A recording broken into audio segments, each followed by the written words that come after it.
Bapak Ibu sekalian yang saya hormati, Habib Jindan ini mencintai Sayyidina Muhammad, mencintai Indonesia juga, mencintai kita semuanya. Karenanya saya merasa bersyukur karena semangat cinta yang disebarkan oleh Habib Jindan ini, mudah-mudahan kita semua ini meniru akhlak Sayyidina Muhammad seperti yang akan disampaikan oleh Habib Jindan. Kalau semangatnya karena cinta, insya Allah kita ini akan takut sekali berkata kotor kepada yang lain. Kalau semangatnya karena cinta kasih, kita ini akan berpikir kalau ingin terhormat, ayo hormati orang lain. Kalau ingin bahagia, ayo buat semua orang bahagia. Prinsip ini prinsip orang Madura.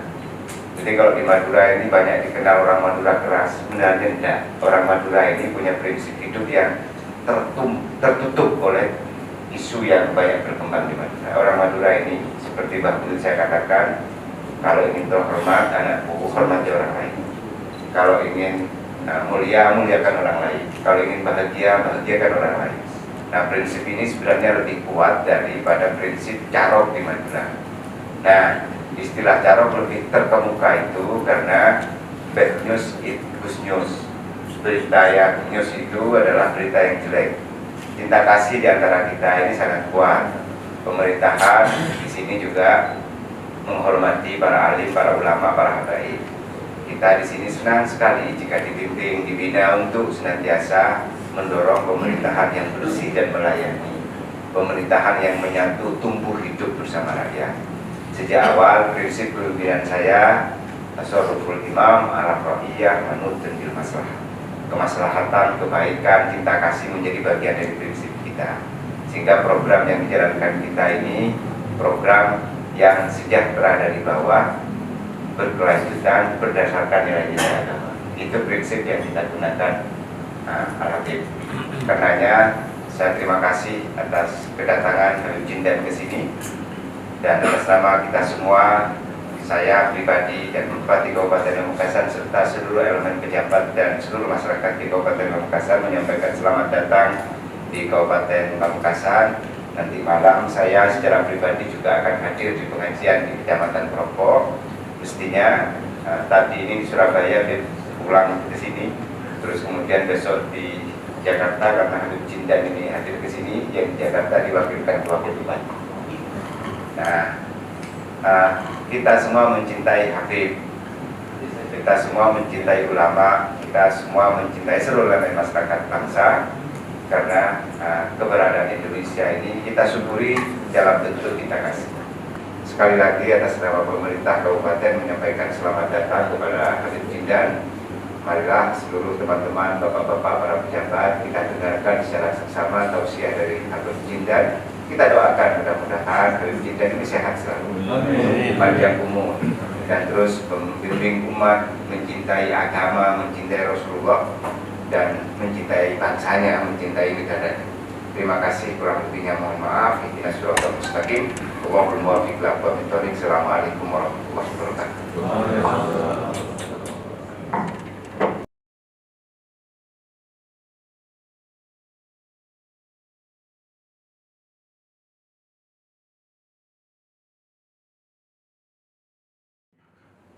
Orang terbaik dari umatnya Nabi Muhammad bukan yang jabatannya paling tinggi. Orang terbaik dari umat Nabi Muhammad bukan juga yang ilmunya paling banyak, bukan juga yang masanya paling banyak. Ini adu banyak ini, banyak itu. Ditegur oleh Allah Ta'ala, alhaakumut takasur. Kalian terbuai, tertipu, terlena oleh takatsur, kompetisi kuantitas. Berkompetisi hanya memikirkan fokus kepada jumlah, kepada banyak, baik itu tahta, jabatan, harta, masa, ataupun lain sebagainya. Tetapi Yang terbaik dari umatnya Nabi Muhammad SAW adalah anfa'uhum, yang paling manfaat. Khairun nas anfa'uhum linnas. Manusia terbaik adalah yang paling manfaat. Kalau dia hartawan, maka hartawan terbaik yang paling manfaat. Yang paling manfaat. Maknanya hartawan terburuk yang paling tidak manfaat. Kalau dia ulama terbaik yang paling manfaat. Dan maknanya ulama yang paling buruk yang paling tidak manfaat. Bahkan sampai disebut di dalam hadis oleh Nabi Muhammad SAW, asyaddun nas azaban yaumal qiyamah alim lam yanfa'hu bi'ilmih. Orang yang paling dahsyat siksanya di hari kiamat adalah ulama, orang alim yang ilmunya nggak manfaat. Yang terbaik di antara para ulama yang paling manfaat.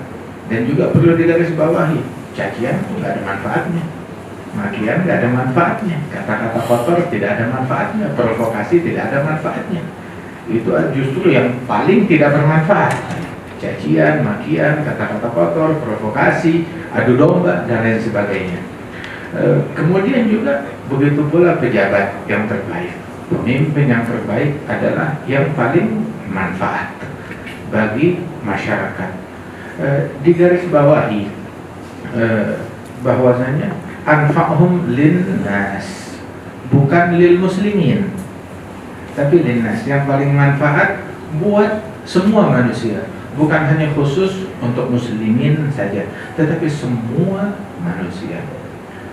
Bahkan Rasulullah SAW memikirkan kesejahteraan dan keamanan buat hewan dan binatang, apalagi manusia, apalagi muslimin. Sallallahu alaihi wasallam. Pernah satu kali Rasul sallallahu alaihi wasallam memantau, meninjau ke suatu perkebunan milik kaum Ansar di Madinah. Lantas mendengar suara gaduh di suatu kandang. Ditanya, ada apa di kandang ini? Di balik pagar ini. Dibilang, ada unta milik kami yang sudah lama kami piara dan kami pekerjakan. Kemudian tiba-tiba unta tersebut memberontak dan menjadi liar, sehingga harus kami kurung di dalam kandang ini. Maka Nabi Muhammad bilang, buka, biarkan aku masuk, aku melihat. Ya Rasulullah, dia menyerang siapapun yang dia lihat. Nabi bilang, buka. Sebab Nabi Muhammad Sayyidul Aqwan, pemimpin dari semua makhluk alam semesta, termasuk hewan dan binatang. Mereka menyadari akan kepemimpinan Rasulullah dan diperintahkan untuk patuh kepada Rasulullah. Dalam hadis yang lain, tidak ada satu makhluk pun juga melainkan mengetahui bahwasanya aku adalah Rasulullah, utusan Allah, kecuali yang membandel dari kaum jin dan kaum manusia. Maka dibukakan pintu gerbang kandang tersebut, maka unta itu begitu melihat Rasulullah, langsung dia berlari mengejar ke arah Nabi Muhammad. Dan Nabi tetap pada tempatnya. Begitu mendekat di hadapan Rasulullah, berhenti unta itu. Dan apa yang dia lakukan? Dia mendekatkan moncong yang mulutnya itu ke kaki Nabi Muhammad sambil menekuk kaki depannya, seperti apa namanya, orang yang bersujud. Jadi Abu Bakar bilang, lihat, unta saja bersujud untuk Nabi. Kita umatnya, masa kita nggak bersujud untuk Nabi? Maka Nabi melarang, la yang bagi libasyarin ayyasjuda libasyar. Tidak boleh seorang manusia untuk sujud kepada manusia lain. Lau amartu ahadan ayyasjuda li ahadin la amartu al-mar'a an tasjuda li zawjiha. Seandainya aku ingin memerintahkan seseorang untuk sujud kepada manusia, aku akan perintahkan wanita sujud kepada suaminya. Saking besarnya haknya suami dan besarnya kewajiban wanita tersebut. Tetapi aku tidak memerintahkan demikian. Manusia tidak boleh bersujud untuk manusia lain. Kemudian setelah itu unta itu, Nabi berbisik di telinga unta tersebut. Lantas unta itu berbisik di telinganya Nabi, entah apa yang diucapkan. Dan saling berbisiklah. Setelah itu Rasulullah berkata, mana pemilik unta? Sini. Unta ini rupanya dia protes. Jadi yang protes bukan cuma manusia, dia unta pun juga protes. Dia protes. Dia bilang selama ini dia dirawat dan dipekerjakan. Dipekerjakan, dikasih pekerjaan banyak, tapi makannya sedikit. Kemudian juga setelah dipekerjakan lama, tahu-tahu dia mendengar gosip, bukan gosip, dia dengar suara kalau dia mau dipotong, mau disembelih karena dia udah tua. Sudah selama ini bersabar, dikasih makanan yang sedikit dan dikasih pekerjaan yang banyak. Udah gitu mau dipotong, maka dia protes, dia marah. Betul demikian, bilang ya Rasulullah, betul ucapan unta ini, benar, persis. Tapi kata orang itu, ya Rasulullah, sejak saat ini onta bertawasul ke Nabi Muhammad kan, minta tolong kepada Nabi Muhammad. Sejak saat ini, ya, karena dia sudah minta tolong kepada engkau, maka kami sediakan bagi unta itu makanan yang banyak dan tidak ada pekerjaan atasnya, dan juga kami tidak jadi memotong dia. Sebagai penghormatan kepada Rasulullah Shallallahu Alaihi Wasallam. Lihat aja, onta itu tawasul kepada Rasulullah dan berhasil, sukses. Untung zaman tersebut nggak ada orang yang mulutnya usil. Kalau nggak dibilang syirik itu tawasul. Sahabat dia bilang syirik, onta juga nggak selamat untuk disyirik-syirikkan. Wah, kan perhatian Rasul bahkan kepada seekor unta. Dalam hadis, dalam syama'ilnya Rasulullah SAW, Nabi pernah saat sedang berjalan, tahu ada yang memanggilnya, ya Rasulullah, ya Rasulullah. Cari, nggak ada orang. Lihat ada seekor rusa yang terikat di pohon, nggak jauh dari situ. Ada orang Badui yang lagi tidur, rupanya pemilik rusa tersebut, dia habis nangkap itu rusa. Kemudian Rasulullah SAW menghampiri rusa yang memanggilnya. Sebab dalam Al-Quran Sayyidina Sulaiman mengatakan, ya ayyuhan nas, wahai sekalian manusia, uti naman tigat tayar, ulim naman tigat tayar, kami diajarkan bahasa burung. Nabi Sulaiman ada di Al-Quran. Kemudian juga ketika semut berkata, ya ayyuhan namal khulu masakinakum la yahtimannakum Sulaiman wa junuduh. Wahai sekalian para semut, masuk ke lubang kalian, jangan sampai kalian terinjak-injak oleh Sulaiman dan pasukannya. Maka Nabi Sulaiman mendengar ucapan itu dan bereaksi, fatabassama min qawliha, tersenyum dari ucapannya semut tersebut, tersenyum. Lantas ketika Rasulullah mendengar suara rusa itu dihampiri oleh Nabi Muhammad. Bilang, kenapa? Ya Muhammad, ya Rasulullah, kata siapa namanya rusa tersebut, saya ini baru melahirkan dan saya punya bayi dan ini udah jam menyusui dia. Saat itu saya ditangkap oleh orang ini. Nah sekarang anak saya nggak ada yang menyusui bayi saya. Saya khawatir, saya bingung. Tapi kalau engkau lepaskan saya susui bayi saya yang terakhir, saya janji saya bakalan balik. Saya janji saya akan balik. Yang betul kamu akan balik, bukan kabur. Betul saya akan balik. Maka pergilah, dilepaskan oleh Nabi Muhammad. Yang punya lagi tidur, dilepaskan oleh Rasulullah. Dia pergi, dia susui bayinya. Kemudian setelah sekian lama dia balik lagi. Ketika balik itu orang juga masih tidur, kembali diikat oleh Nabi Muhammad. Saat sedang diikat, tahu itu orang terbangun. Nabi Rasulullah, kenapa engkau di sini? Bilang, diceritakan kalau ini rusa yang kamu tangkap, dia punya bayi, dia minta tolong kepada saya untuk menyusui bayinya dan saya tolong dia. Terus Nabi bilang, mau gak kamu kebaikan? Mau ya Rasulullah, lepaskan rusa ini. Dia baru melahirkan, dia punya bayi. Bilang, baik, saya lepaskan. Dilepaskan oleh bayi tersebut. Masya Allah. Lihat, rusa aja setia, rusa aja gak ingkar janji. Nabi Muhammad perhatian sampai hal yang semacam ini. Diperhatikan kenyamanannya, apalagi rakyatnya, apalagi manusianya yang ada, yang tinggal di negerinya. Rasulullah SAW mendidik para sahabatnya pun sedemikian rupa. Sayyidina Umar bin Khattab radhiyallahu anhu, beliau pernah mengatakan, seandainya seekor keledai terpeleset di tepi sungai Furat yang ada di Irak. Sungai Furat salah satu sungai terbesar. Itu karena buruknya jalan, keledai terpeleset di tepi sungai. Madinah dengan Irak itu jaraknya ribuan kilometer di tepi sungai, entah tepi sungai yang mana, sungai Furat, yang panjangnya juga ratusan kilometer. Seandainya ada keledai terpeleset di sana karena jalan yang tidak aku perbaiki, maka aku akan takut dituntut oleh Allah atas kejadian tersebut, kata Sayyidina Umar bin Khattab. Artinya beliau punya perhatian, punya niat untuk memberikan kemaslahatan, kebaikan, manfaat, bahkan kepada seekor keledai yang berjalan di tempat antah berantah sana, yang di bawah kekuasaan beliau Amirul Mukminin Sayyidina Umar bin Khattab, apalagi kepada manusia.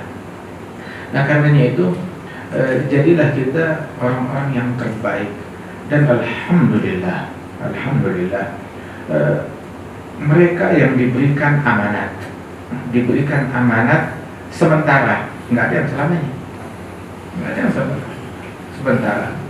Mereka yang diberikan amanat sementara untuk ngurusin umatnya Nabi Muhammad. Dan umatnya Rasulullah masuk dalam kategori umatnya Nabi Muhammad. Ada umatul ijabah, ada umatul dakwah. Umatul ijabah, umatul dakwah adalah umat yang dipanggil ke agamanya Rasulullah. Itu mencakup muslim maupun non muslim. Itu juga umat Nabi. Umatul ijabah, mereka yang menjawab, yang menerima Islam. Dan mereka pun juga umatnya Rasulullah SAW, yang muslim maupun yang non muslim. Nah, kita diberikan amanat untuk ngurusin umatnya Rasulullah SAW, dan amanat ini sementara. Dan kita memiliki potensi besar dengan tugas ini untuk menjadi manusia terbaik, sebab bisa memberikan manfaat yang paling luas, yang nggak bisa diberikan oleh orang lain, hanya orang-orang tertentu saja. Kita bisa membuat kebijakan yang memberikan manfaat, bisa melakukan perintah yang memberikan manfaat. Artinya mereka ini, orang-orang yang diberikan jabatan tersebut, memiliki kekuasaan, walaupun kuasa itu tidak mutlak. Di sini tidak ada kuasa yang mutlak, tidak ada kekuasaan yang mutlak. Dan apalagi di zaman yang seperti sekarang ini, bahkan pemimpin tertinggi itu juga nggak punya kekuasaan yang mutlak di sini. Subhanallah. Dan kita bisa untuk memberikan manfaat yang lebih luas dalam hal ini sebisa mungkin, maka lakukanlah. Rasulullah SAW ngajarin kepada kita untuk memberikan kemudahan yang paling mudah kepada rakyat, terutama orang-orang yang membina mereka, yang ngurusin mereka, yang memimpin mereka. Nabi berdoa, kalau kita mendapat doanya Nabi Muhammad, ada doa khusus untuk para pejabat dari Rasulullah 15 abad yang lalu. Nabi mendoakan khusus. Nabi bilang, ya Rabb, man tawalla umura ummati. Ya Allah, barang siapa yang Engkau jadikan dia memimpin perkara umat ini, memimpin umat, ngurusin perkara mereka, kemudian memberikan kemudahan bagi umat tersebut, maka permudah orang itu, dipermudahlah hidupnya, urusannya, dunianya, akhiratnya. Itu doa dari Nabi Muhammad. Yang mau kemudahan, permudah. Tapi juga ingat, ada juga sumpah dari Nabi Muhammad. Man tawalla umura ummati fasyadda alaihim fashdudillahum alaih. Barang siapa yang ngurusin perkara umat, kemudian dia persulit, dia persusah umat tersebut, maka Nabi bilang persulit juga orang yang nyusahin disusahkan. Kita mau kemudahan, kita berikan kemudahan kepada umat. Alhamdulillah, sebagaimana tadi Pak Bupati sebutkan, bahwasanya ini negeri kita nikmat, enak. Saya beberapa hari yang lalu juga ada acara di Kabupaten Bogor dengan jajaran Forkompinda yang di sana. Mereka membuat maulid di malam pertama Rabiul Awal. Dan alhamdulillah, kita bilang kita ini negeri kita ini nikmat. nikmat kita mau bikin majelis, bisa. Mau maulid, diberikan kemudahan. Dan memang ada suatu nikmat yang dilupakan oleh banyak orang. Padahal ini nikmat yang sangat besar. Setelah nikmat iman, nikmat Islam, tahu nikmat apa? Diberikan kita nikmat rasa aman. Keadaan yang aman itu adalah sesuatu kenikmatan yang sangat luar biasa. Kita kumpul majelis aman, pergi ke masjid sebelum subuh merasa aman, pulang sholat isya aman, malam hadir tabligh akbar aman, acara tabligh akbar hadir ribuan orang aman, semuanya aman. Bayangkan di Timur Tengah orang mau kumpul takut dibom, takut ditaruh bom bunuh diri. Ada orang bikin bom bunuh diri dalam masjid, terus dia teriak jihad lagi. Itu bukan jihad, itu jahat namanya, bukan jihad. Nggak tahu ngajinya di mana. Ada orang taruh bom di masjid, nembakin orang keluar dari sholat Jumat, ditembakin, diledakin bom dalam masjid, begitu orang keluar dari masjid ditembaki dengan senapan mesin. Itu yang nembak sambil teriak takbir, Allahu Akbar. Siapa yang dia bunuh? Bukan hewan korban, muslimin yang sholat Jumat yang dia bunuh. Ada penista takbir yang semacam itu.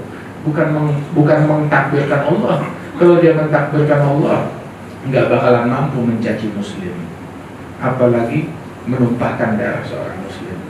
Orang yang macam begitu penista takbir, penista Islam, penista masjid, penista Quran, penista agama. Sama seperti takbiran sambil buang air besar, membunuhi muslim terus dia takbiran, mencaci muslim terus dia takbiran. Itu penista takbir macam begitu. Intinya di negara-negara seperti Timur Tengah, orang mau kumpul, mau acara, mau maulidan, kumpul, mereka khawatir ditembakin, khawatir dibom, khawatir di negara-negara tersebut. Bahkan di Mekah, Madinah, di Saudi Arabia, nggak bisa orang bikin tabligh akbar di lapangan maulid, nggak bisa mau bikin acara di sana, mau bikin maulid, mau speaker sebesar-besarnya, nggak bisa. Bikin konser bisa, konser bisa. Ya bikin maulid, nggak bisa. Di stadion mau bikin, nggak bisa, susah. Kita diberikan kebebasan, diberikan kelapangan.